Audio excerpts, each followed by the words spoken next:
ꯈꯨꯔꯨꯝꯖꯔꯤ ꯂꯨꯋꯥꯡ ꯀꯣꯆꯤꯡꯒꯤ ꯃꯥꯏꯀꯩꯗꯒꯤ ꯑꯩꯍꯥꯛ ꯎꯁꯝ ꯁꯤꯗꯥꯔꯠ ꯅꯕꯣꯗꯌꯥꯒꯤ entrance exam ꯊꯥꯒꯗꯕ ꯑꯉꯥꯡꯁꯤꯡꯕꯨ ꯂꯦꯝꯅ ꯃꯍꯩ ꯇꯝꯕꯤꯕ ꯍꯧꯖꯔꯦ ꯀꯣꯔꯣꯅꯥꯅ ꯃꯔꯝ ꯑꯣꯏꯗꯨꯅ ꯑꯉꯥꯡꯁꯤꯡꯅ ꯂꯥꯏꯔꯤꯛ ꯇꯝꯕꯗ ꯈꯨꯗꯣꯡꯆꯥꯗꯕ ꯀꯌꯥ ꯑꯃ ꯃꯥꯌꯣꯛꯅꯔꯤꯕꯁꯤꯡ ꯑꯁꯤꯒꯤ ꯈꯟꯗꯨꯅ ꯀꯣꯔꯁ ꯑꯁꯤꯕꯨ ꯍꯧꯗꯣꯛꯆꯕꯅꯤ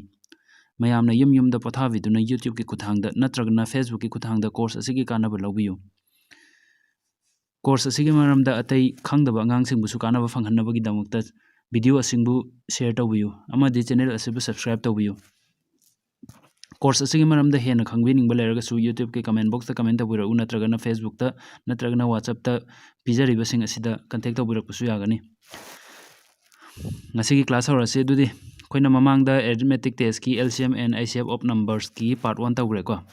ꯉꯁꯤꯅ ꯄꯥꯔꯠ 2 ꯇꯧꯒꯗꯕ ꯑꯩꯈꯣꯏꯅ ꯄꯥꯔꯠ 1 ꯇꯧꯕ ꯃꯇꯝꯗ ꯊꯤꯑꯣꯔꯤꯁꯤꯡꯗꯣ ꯅꯩꯅꯈ꯭ꯔꯦꯗꯅ ꯑꯗꯨꯒ ꯀꯩꯒꯨꯝꯕ ꯄꯥꯔꯠ 2ꯁꯤꯅ ꯑꯗꯣꯝꯒꯤ ꯏꯍꯥꯟ ꯍꯥꯟꯕ ꯚꯤꯗꯤꯑꯣ ꯑꯣꯏꯇꯥꯔꯒꯗꯤ ꯄꯣꯁ ꯇꯧꯕꯤꯔꯣ ꯑꯗꯨꯒ ꯄꯥꯔꯠ 1ꯗꯣ ꯍꯥꯟꯅ ꯌꯦꯡꯕꯤꯔꯣꯀꯣ ꯑꯗꯨꯒ ꯄꯥꯔꯠ 1ꯗꯣ ꯌꯦꯡꯕ ꯂꯣꯏꯔꯦ ꯍꯥꯏꯔ ꯀꯥꯟꯗ ꯁꯤꯗ ꯑꯃꯨꯛ ꯂꯥꯛꯄꯤꯔꯣ ꯃꯦꯠꯁ ꯀ꯭ꯂꯥꯁꯀꯤ ꯑꯩꯅ ꯍꯥꯏꯒꯗꯕ ꯍꯥꯏꯕꯨ ꯕꯣꯏ ꯑꯃ ꯀꯣꯂꯣꯝ ꯑꯃ ꯄꯥꯏꯒꯗꯕꯀꯣ ꯀ꯭ꯂꯥꯁ ꯍꯧꯔꯝꯗꯥꯏꯗ ꯌꯥꯔꯦꯀꯣ ꯕꯣꯏ ꯑꯃ ꯀꯣꯂꯣꯝ ꯑꯃ ꯄꯥꯏꯔꯕ ꯅꯠꯇ꯭ꯔꯣ ꯑꯪꯀ ꯍꯣꯜꯂꯁꯦ Question number 1 yengo munna. The number of numbers which are multiple of both 3 and 5 in the first 100 natural number is ihan hanba natural number chama bogi manung da ko haidi 1 dagina 100 fawgi manung sida leiba 3 ga 5 ka animakki multiple oiba masing gaido kaya suge 3 ga 5 ka animakki multiple oiba haidi kaino 3 ga 5 ka animakna divide tabu ya masing natro kamai taro puthoi LCM lor puthok taba dudi ko LCM hana lor je kana kana gi 3 ga 5 ka ado 3 ga 5 ka jam prime number ngakta ne ko common factor yaudi ba aduna direct multiply tawraga magi LCM phangidana next ta atay masing myam amju lairi 3 ga 5 kana divide tabu ya ba 100 ki manung da ko adu myam du loi puthoksi kamai taro puthokani khoina khwai pik padi LCM lor puthokre 15 into 1 taro 15 ko 15 into 2 di kya tai 30 ko dudi 15 into 3 di kya tai 45 tare ko 15 into 4 di kya tare 60 tare ko adedi 15 into 5 di kya tare 75 15 into 6 di kya tare 90 tare mani ko next 15 into 7 di 100 tagi hengrani 105 tare ko adoi taragadi man hangido masing kya suge hangmane ko 3 ga 5 kana divide tabu ya bse sida le to 1 2 3 4 5 6 masing taruk sure option kam di awre option D di awre gyan taradra yani ko mathang question tauji question number 2 the HCF of two numbers 14 and 28 is 14 masing ani 14 ga 28 ka gi HCF ne mana pi je 14 tai find the LCM mamangda ina part 1 ta ki matamda kai haigi LCM into HCF aina maru oiba formula ne na loisalapda haigi bini ko ningjango LCM into HCF ka kana ga manage pirami ba masing ani du multiply tabu ga mane haba natro pirami ba masing ani du gi product ka mane haba ko product ka mane haba adoi targadi sidai sida kai kai no mana pirje HCF ka LCM ga pire LCM na LCM je puthokadaba ko LCM je pide LCM puthokadaba adudi atai api myam do menjalo chat HCF to mana kya no pirje 14 ni pirje product haidi purina bane ko masing ani di amana 14 amana 28 na have natro sidai di LCM puthoke hardi ke dorani 14 maga multiply tor leije asomda thagi tare asomda thagi tabdi kai doni hana multiply layer di equal to gi wang malamda divide taw have natro aduna 14 do somla khada divide tare 14 ga 14 ga thanare LCM kya tare 28 tare haini ko sina formula sinar ga hotba ko LCM je puthok po formula sinar ga isa logo se ay atopa method am ga hage masing ani do mana piraba natro se 14 ga 28 kana adu di direct koina LCM putho su ya bro si formula sin natro so adu tawra ga jom hot se ko siba wi yarab natro hot se mo LCM direct loge di division method tawro ani ma puna holo kya na chat pe are 2 na 2 7 are 14 2 1 are 2 2 4 are 8 yabra next ka answer kani 7 7 1 are 7 7 2 are 14 sida lore ko multiply to sanaro 2 into 7 14 14 into 2 28 LCM 28 tare yai ko sumain tara putho je option A tare ko 28 to sida direct hotpa yarisina kaigi masing ani mak mana pirambagi natra la to holasu yare smaina direct holasu yare yai ko mathang question tauji. Question number 3. What is the 4-digit smallest number which is completely divisible by 2, 3, 8, 10? 2 ne 3 ne 8 ne 10 ne moi mari na divide tawba yaba khwaidagi pikpa masing mari na saba masing do adu puthoye. Adudi masing mari na sagera manga na sagera khoidi 2 ga 3 ga 8 ga 10 ga na divide tawba yaba khwaidagi pikpa masing do hana puthokse ko masing mari na sadrasu yai. Khwai pikpa masing di kamai puthoi moi mari na divide tawba yaba LCM log taba ko LCM lorji khoina logdoi basi 2 ne 3 ne 8 ne 10 ne kanana divide tawba yai punna pulap ta divide tawya adrasu at least yamdrabada masing ani da divide tawya ragadi chatpe yai ko 2 1 are 2 3 di yadamina dum thambiro 2 4 are 8 2 5 are 10 yabra next di kanan divide tawya amta yade ko adudi multiply taw mutam da jo aina hanjan hanjan haibdo araiba masing hana multiply taw haibdo ko multiply taw bada line ba 2 ga 5 ka thiyo haibani se 2 ga 5 ka de 10 tarba kai lemhori 3 ga 4 ga 3 into 4 de 12 natro 10 ga masing ama ga multiply taw di khoina 0 hapsale yadro adudi 12 ka 10 ga multiply taw di 120 taramani ko LCM 120 tare atai jingjamu thatchi isalo ko se ai mutalage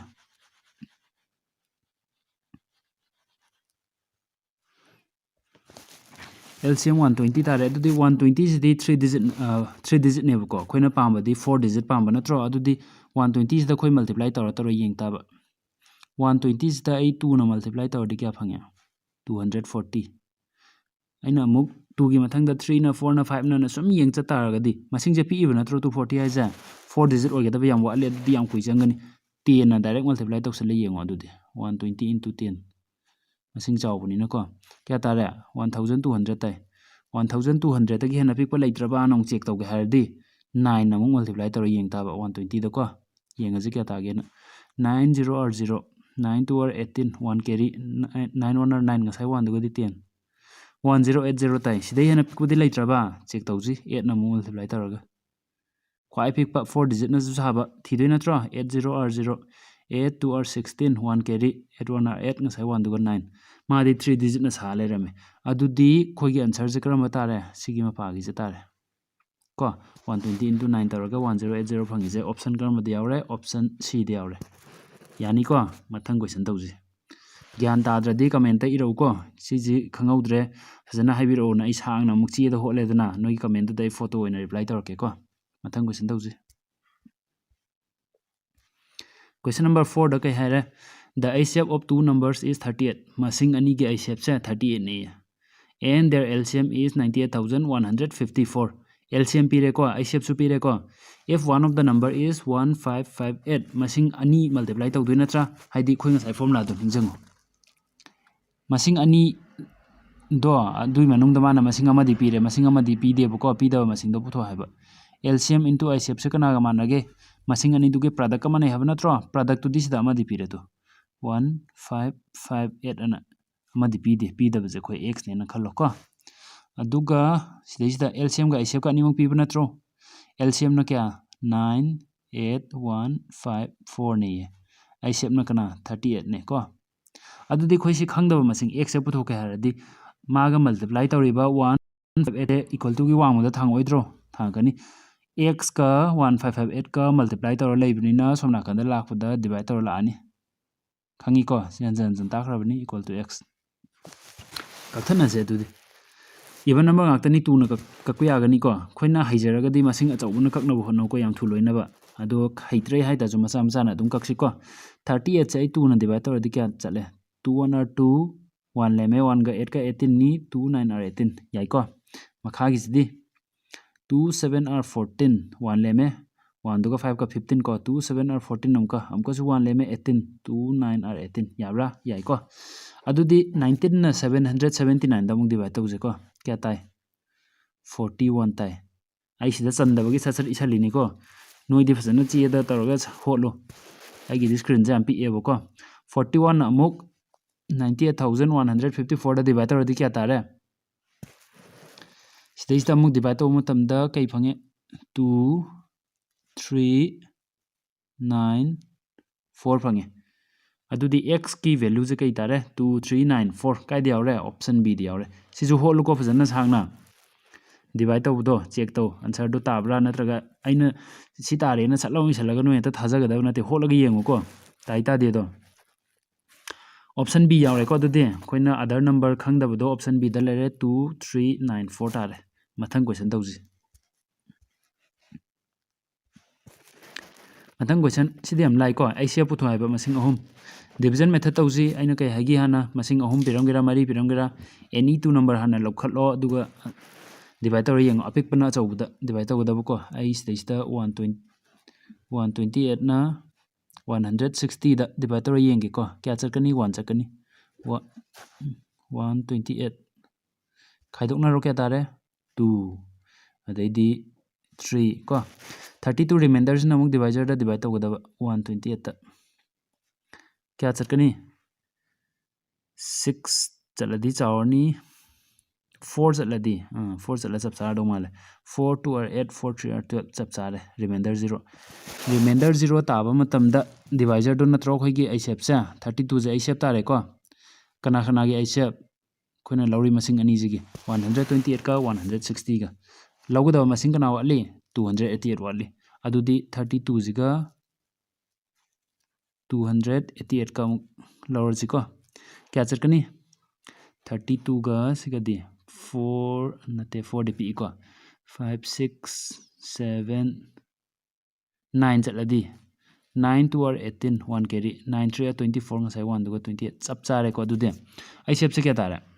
32 तारबा divisor से नेबो खोई HCF से को HCF 32 तारे को कम option दिया और option C दिया और हैगद्रा हैनी को अने एग्जांपल जो ताखरबने सिदे मथंग क्वेश्चन तौजे Question number 6 दा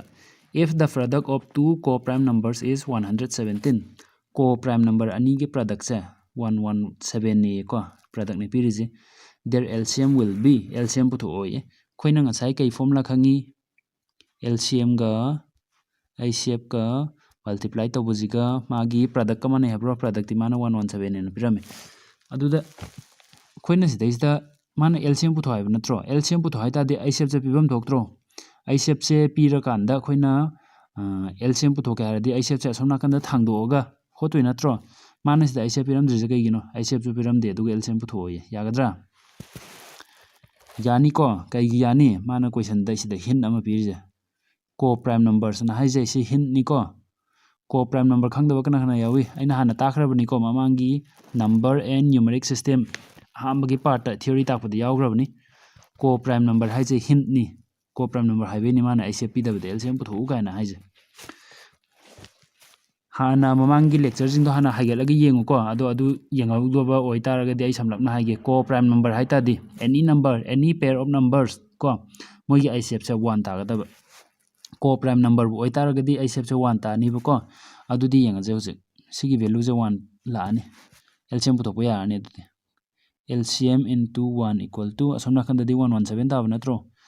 LCM into 1 हाइदि कइनो 1 गा मसिंग अमगा मल्टीप्लाई तौरदि मसिंग दो अदुम ताद्रो 117 LCM जो 117 तारबा इराय लाइ को लुदो मालगे हम लाइ लेरमे होलकांदा नत्रा क्वेश्चन नंबर 6 की ऑप्शन डी 117 यारे को मथंग क्वेश्चन तौजी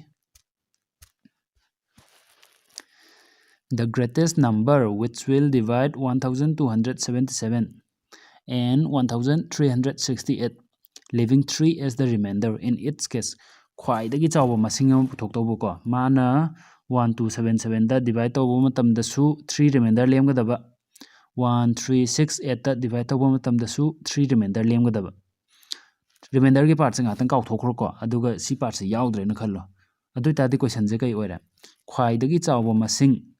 1277 दसु 1368 दसु डिवाइड तौबो याबा ख्वाइदगी चावो मसिंग पुथोउ हाइबनेबको रिमाइंडर के पार्ट से याउद्रेन खनतारगदि सिगी मतंग दा खोइना कई पालग होटकनी खोइगी खोइ फर्स्ट हिंट ने सिदै ग्रेटेस्ट कुंबा लार्जेस्ट कुंबा हाईएस्ट कुंबा अदुगुंबा पिरम तारगदि ना ICF की क्वेश्चन ने जे खंगोबा ICF हाइदि कइनो हाईएस्ट कॉमन फैक्टर हाइड्रो अचौबो पुथोउ हाइरमदि ICF की क्वेश्चन ने जे नोना खंगदबको सिदै हिंट अमा लेरबने अदो ICF माना कईगुम मसिगी 3 as a remainder लेमलु जे पालमद्रदि पिरामिबा मसिंग अनि जे आई शेप लौरगा अदुम लोरे अदो माना रिमाइंडर लेमलु हाइड्रो आई शेप की क्वेश्चन दा सुमाइना रिमाइंडर लेमलु हाइ तारगदिने आई शेप लौद्रिंग द खोइना रिमाइंडर जे हाना खाइदो ओगनेबको अंक हरबै नियमनि तारइबा मसिंग अनि दो अदुदा अमु आई शेप लौगदबा को अदुदि हौरजि 1277 minus 3 remainder लेमलु हाइबनि 3 खाइदोखरदि 1274 को मसिंग अमसिदि 1368 minus 3 क्या तारे 1365 ताब्रा तारइबा मसिंग अनि जिगा आई शेप लौदोबो को सेनि जिगे लौरजि क्या तागेंजे 1274 1365 क्या चले 1 चले 1274 खाइदोकनारो 1 को अनि जे खाइदोकनारदि 9 नि को से अदुदि 91 लेमे को 91 जे रिमाइंडर ना अमुक डिवाइजर द डिवाइड तौरदि 1274 दा क्या चतारे 1 हाना चले येंगजे को का अहुम लौसलगा 91 खाइदोकनार क्या तारे 6 को 3 जे अमतंग मथत के मसक थिमनग्रे 3 ये कइनो अदुम थिजदे सी 3 निको अमतंग मुथत के स्पेस है पिक पजदने इबम जे लैत्रबा इजे 3 यारे को अदुदि 4 जे पुदर अनि को 4 पुदर अदि 91 न क्या चरकनी 4 चरकनी 4 चलदि क्या तारे 4 1 4 4 936 रिमाइंडर लेमद्रे को 364 फंगे अदुदि खोगी आई शेप से क्या तारे 91 जे तारे को सिगी मसिंग जे आई शेप तारे 91 जे काइदि यावरे ऑप्शन सी दे यावरे येंगो को से ग्यान तागद्रा तानी को निंजंग अमुन मथंग होलकपदजु सिगा हाइफे मानबा अंक जो दुम यावरखिनी को अदुना अमुतंग होटपा मतमदा ग्यान ताहौद्रसु हंजन हंजन होटपा कांदा अदुम ग्यान तारकन क्वेश्चन नंबर 8 येंगजी LCM of 114 and 95 LCM लौजे को अनिमके 114 लेरे 95 की अनिमक से पुन्ना कनाना डिवाइड तौबा यागनी 2 ने याद्रे 3 ने याद्रे अदमाइन तौदना प्राइम नंबर अमना यागदबनी कोई 19 न याइ को अनिमक से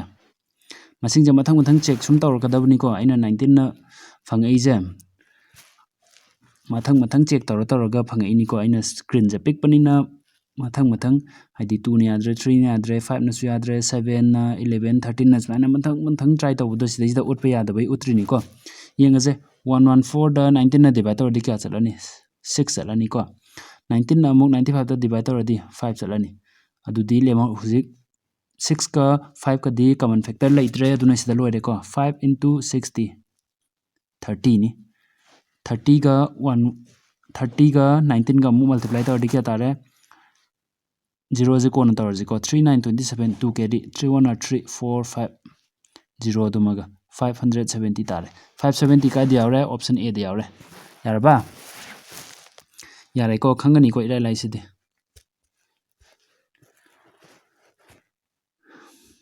क्वेश्चन नंबर 8 से लोइसन जिको ngasi gi dia video je sum sang do ki dore video je kari gumba adumna pambiraga di like tawbiyu aduga khangdaba ngang sing da su kana ba phangana bai damakta share tawbiyu channel se bu subscribe tawbiyu ngasi gi di side da energy mathang class ta muk thengna